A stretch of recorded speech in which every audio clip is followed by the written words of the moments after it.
இந்த சேனலை தொடர்ந்து நடத்த உதவி செய்ய நினைப்பவர்கள் உதவி செய்யலாம். வணக்கம். தமிழ்நாட்டினுடைய சட்டமன்ற தேர்தல் முடிவுகள் வெளிவருவதற்கு முன்பே மோடியும் அமித்ஷாவும் தாங்கள் யார் என்பதை நிரூபித்திருக்கிறார்கள். எப்படி?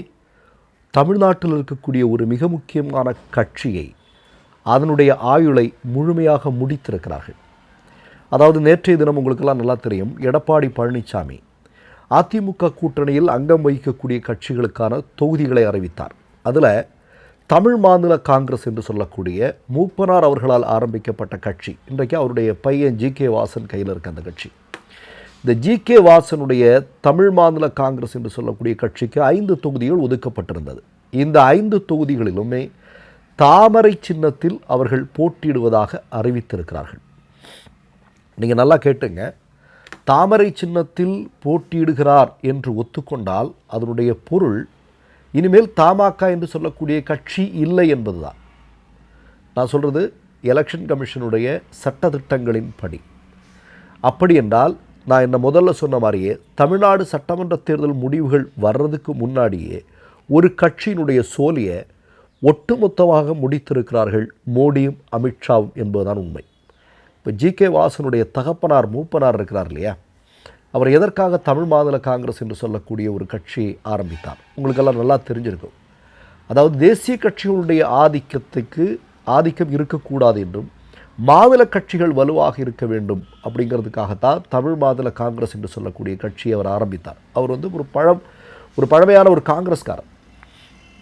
அப்படி ஆரம்பிக்கப்பட்ட கட்சியை இன்றைக்கு அவருடைய மகன் வழிநடத்தி கொண்டிருக்கிறார். அவர் முழுமையாக பாஜகவிற்கு கொண்டு போய் அந்த கட்சியை அடகு வைத்திருக்கிறார். அல்லது மோடியும் அமித்ஷாவும் வட மாநிலங்களில் எப்படி விலக்கி வாங்கியிருக்கிறார்களோ அதே மாதிரி ஜி.கே. வாசனை முழுமையாக அந்த கட்சியோடு விலக்கி வாங்கியிருக்கிறார்கள் என்பதுதான் உண்மை. இப்போ நம்ம ஒரு செய்தியை சொல்லணும். இப்போ திராவிட முன்னேற்ற கழகத்தில் தேமுதிக என்று சொல்லக்கூடிய ஒரு கட்சிக்கு 10 இடங்கள் ஒதுக்கப்பட்டிருக்கிறது. இப்போ நிறைய பேர் சமூக ஊடகங்களில் பேசுகிறாங்க. அதாவது தெலுங்கு பேசக்கூடிய ஆட்களை திருப்திப்படுத்துறதுக்கு, அந்த ஓட்டு வங்கிக்காக ஒரு குறிப்பிட்ட சாதி அப்படிங்கிற விஷயங்களெல்லாம் நிறைய பேசிகிட்டு இருக்கிறாங்க. ஆனால் நமக்கு எல்லாருக்குமே நல்லா தெரியும், இப்போ திராவிட முன்னேற்ற கழகத்தினுடைய கூட்டணியில் இருக்கக்கூடிய விடுதலை சிறுத்தைகள், கம்யூனிஸ்டுகள், இப்போ மதிமுக, இந்த மாதிரியான சில கட்சிகள் அவர்கள் கொள்கை பிடிப்போடு இருக்கக்கூடியவர்கள். நமக்கு தெரியும். அதுலேயும் குறிப்பாக கம்யூனிஸ்டுகளை பற்றி நம்ம சொல்லவே வேண்டாம்.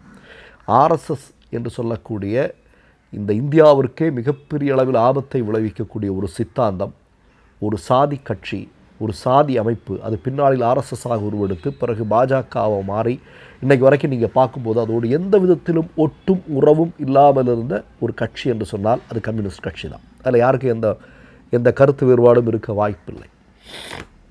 நாளைக்கு திராவிட முன்னேற்ற கழகம் என்று சொல்லக்கூடிய கட்சிக்கு ஒருவேளை தொகுதி சற்று குறைந்திருக்கிறது என்று வைத்துக் கொள்ளுங்கள். திராவிட முன்னேற்ற கழகத்திற்கு அன்றைக்கு உதவியாக அல்லது பக்கபலமாக இருக்கக்கூடியவர்களில் நம்பிக்கையோடு சொல்லலாம் என்பவர்கள் கம்யூனிஸ்டுகளும் விடுதலை சிறுத்தைகளும் தான். அதில் நம்ம மறுப்பதற்கில்லை. இப்போது தேமுதிகவிற்கு 10 இடங்கள் கொடுக்கப்பட்டிருக்கிறது. இதில் 5 இடங்கள் தேமுதிக வெற்றி பெறுகிறது என்று வைத்துக் கொள்ளுங்கள். அவர்கள் திராவிட முன்னேற்ற கழகம் அதனுடைய சார்பாக வெற்றி பெற்றிருந்தாலும் கூட தமிழ்நாட்டில் ஆட்சி அமைப்பதற்கு பாஜகவிற்கு சில இடங்கள் தேவைப்படுது. அப்படின்னா முதல் ஆளாக பிரேமலதா போய் நிற்பாங்களா இல்லையா? நம்ம விஜயகாந்த் மாதிரியெல்லாம் பிரேமலதாவை பார்க்கக்கூடாது. விஜயகாந்த் கிட்ட சில அறங்கள் உண்டு, அதை நாம் மறுப்பதற்கில்லை. ஆனால் பிரேமலதா கிட்ட அப்படி இல்லை. பாருங்களேன், ஒன்றுமே இல்லாத ஒரு கட்சி கடந்த தேர்தலில் 0.43% வாக்குகள் வாங்கிய ஒரு கட்சி. ஆனால் எவ்வளோ உஷாராக தன்னுடைய சொந்தக்காரர் சதீஷுக்கு ராஜ்யசபா சீட்டை வாங்கிட்டாங்க. கொஞ்சம் யோசிச்சு பாருங்கள். நீங்கள் திமுகவுக்கு வேறு கணக்குகள் இருக்கலாம், அது நமக்கு தெரியல. இப்போ என்ன கணக்குகள் அப்படிங்கிறது நமக்கு அது நுட்பமாக நமக்கு தெரியல. ஆனால் சில பேர் சில விஷயங்கள் பேசிக்கிறாங்க. ஆனால் அது திராவிட முன்னேற்ற கழகத்திற்கும் அதனுடைய கூட்டணிக்கும் ஆபத்து. இது நம்ம இந்த இடத்துல சொல்லியாகணும். கூடுதலாக ஒரு செய்தியை சொல்கிறேன் நான். எடப்பாடி இந்த தேர்தல் முடிவுகளுக்கு பிறகு பீகாரினுடைய நிதிஷ்குமாராக மாற்றப்படுவார். அதில் எந்த விதமான சந்தேகமும் இல்லை. அதே மாதிரி நீங்கள் பார்த்தீங்க அப்படின்னா மகாராஷ்டிராவினுடைய ஷிண்டே தெரியுமா, ஷிண்டே மாதிரி மாற்றப்படுவார். இப்படி இந்தியாவில் குறிப்பாக வட இந்திய மாநிலங்களில் மோடியும் அமித்ஷாவும் ஆட்சி பொறுப்பிற்கு வந்ததற்கு பிறகு எப்படி மாநில கட்சியினுடைய தலைவர்கள் எல்லாம் ஓரங்கட்டப்பட்டார்களோ, அந்த கட்சியை இல்லாமலாக்கினார்களோ, அது தமிழ்நாட்டில் நடைபெறப் போகிறது. எடப்பாடி நிதிஷ்குமாரை மாதிரி சுற்றிட்டு இருக்க வேண்டியதுதான், வேறு வழி இல்லை. அதிமுக என்று சொல்லக்கூடிய கட்சியினுடைய எதிர்காலமே கேள்விக்குறியாகும் அப்படிங்கிறதா நம்ம பேசுகிற ஒரு மிக முக்கியமான விஷயம். இன்னொரு செய்தியை நான் சொல்கிறேன். இப்போ நீங்கள் அதிமுகவில் அதிமுக ஒரு 169 இடங்களில் போட்டியிடுகிறது என்று சொல்கிறார்கள்.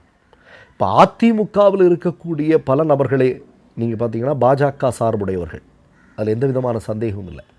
இப்போது அதிமுகவில் இருக்கக்கூடிய நபர்களில் வெற்றி பெறக்கூடியவர்கள் ஒருவேளை பாஜக இங்கே ஆட்சிக்கு வர வேண்டிய ஒரு சூழல் ஏற்பட்டால், ஏன்னா வாக்கு இயந்திரம் இருக்குது, தேர்தல் ஆணையம் இருக்குது, எஸ்ஐஆர் இருக்குது இல்லையா? இப்போதைக்கு நம்முடைய கணிப்புப்படி திராவிட முன்னேற்ற கழகமும் அதனுடைய கூட்டணியை எந்த காரணத்திற்காலும் யாராலும் அசைத்து பார்க்க முடியாது. ஆனால் தேர்தல் ஆணையமும் எஸ்ஐஆரும் வாக்கு இயந்திரங்களும் இது போன்ற விஷயங்கள் இருக்கிறதுனால நம்ம எதையும் அறுதியிட்டு சொல்ல முடியாத சூழல் தான். இப்போ இந்த நேரத்தில் அதிமுகவில் வெற்றி பெறக்கூடிய நபர்களில் பாதிக்கும் அதிகமான நபர், இப்போ ஒரு 100 இடங்கள் அதிமுக, ஒரு கற்பனைக்கு சொல்கிறேன், 100 இடங்கள் வெற்றி பெறுகிறார்கள் என்று வைத்துக்கொள்ளும். மோடியும் அமித்ஷாவும் என்று மூடினால் அதில் 3/4 பேரும் பாஜகவில் போய் ஐக்கியமாவார்கள் அப்படிங்கிறதுல யாருக்காவது ஏதாவது சந்தேகம் இருக்கா? கிடையாது. ஏன்னா மோடிங்கிற டேடி இப்படிலாம் சொல்லிகிட்டு இருக்கிறத கடந்த காலங்கள் நம்ம பார்த்துருவோம். மோடியால் முடியாதது இல்லை அப்படின்னு சொல்கிறாங்க. ஈரான் போரையே மோடி நினச்சா நிப்பாட்டிட முடியும்னு சொல்கிற அதிமுக காரங்களாம் இருக்கிறான். இப்போ அந்த அளவிற்கு ஒரு மிகப்பெரிய சிக்கல் இதற்கு பின்னால் இருக்கிறது. அப்போ நீங்கள் பாருங்கள், தேர்தல் தேதி அறிவிக்கப்பட்டது, வேட்புமனு தாக்கல் செய்யப்பட வேண்டியது அப்படின்னு சொல்லியிருக்கிறாங்க. இந்த நேரத்தில் பாஜக என்னென்ன வேலைகளை எல்லாம் இங்கே செய்து கொண்டிருக்கிறது என்பதை பாருங்கள். மேலோட்டமாக பார்த்தா எடப்பாடி நல்ல சரியாக சீட்டை கொடுத்துட்டாரு, பயங்கர தந்திரமாக செயல்பட்டு விட்டார், அப்படி இப்படின்னலாம் நம்ம பேசலாம். ஆனால் ஒட்டுமொத்த கணக்குகளின்படி ஆர்எஸ்எஸ்னுடைய கணக்கு என்பது வேறு.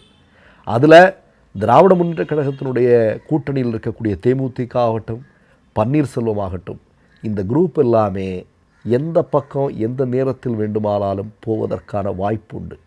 ஏன்னா கடந்த காலங்களில் நீங்கள் பார்க்கலாம், தமிழகத்தை பாதிக்கக்கூடிய ஏதாவது ஒரு பிரச்சனைக்கு மக்கள் திரளை கூட்டி ஒரு போராட்டம் நடத்திய வரலாறு பிரேமலதாவுக்கோ பன்னீர்செல்வத்திற்கோ உண்டா?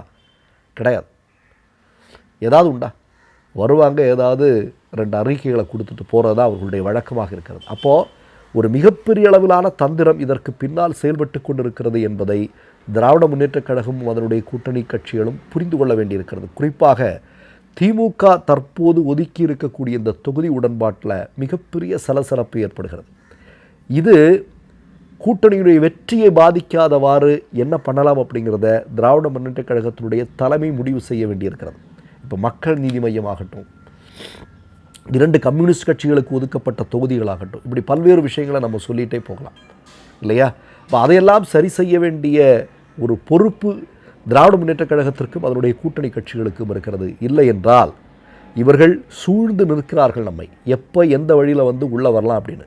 அந்த ஒரு மிகப்பெரிய ஆபத்து தமிழ்நாட்டில் இருக்கிறது என்பதை புரிந்து கொண்டால் நல்லது. மற்றொரு நிகழ்வில் சந்திப்போம். நன்றி, வணக்கம். 3 யூடியூப் சேனல்கள் வியாபாரத்திற்கு இருக்கிறது. தேவைப்படுபவர்கள் இந்த எண்ணுக்கு தொடர்பு கொள்ளுங்கள். மை நேம் இஸ் ரெட் சேனலை சப்ஸ்கிரைப் பண்ணிக்கோங்க. அதுக்கப்புறமா பக்கத்தில் இருக்கிற ஜாயின் பட்டனை கிளிக் பண்ணீங்கன்னா ஒரு நியூ பேஜ் ஒன்று ஓப்பன் ஆகும். அதுலயும் ஜாயின் பட்டனே கிளிக் பண்ணிக்கோங்க. அதுல பாத்தீங்கன்னா credit R debit card options இருக்கு. இதுல உங்களுக்கு விசா, மாஸ்டர் கார்டு, ரிப்பே அப்படின்னு 3 ஆப்ஷன்ஸ் கொடுத்துருக்காங்க.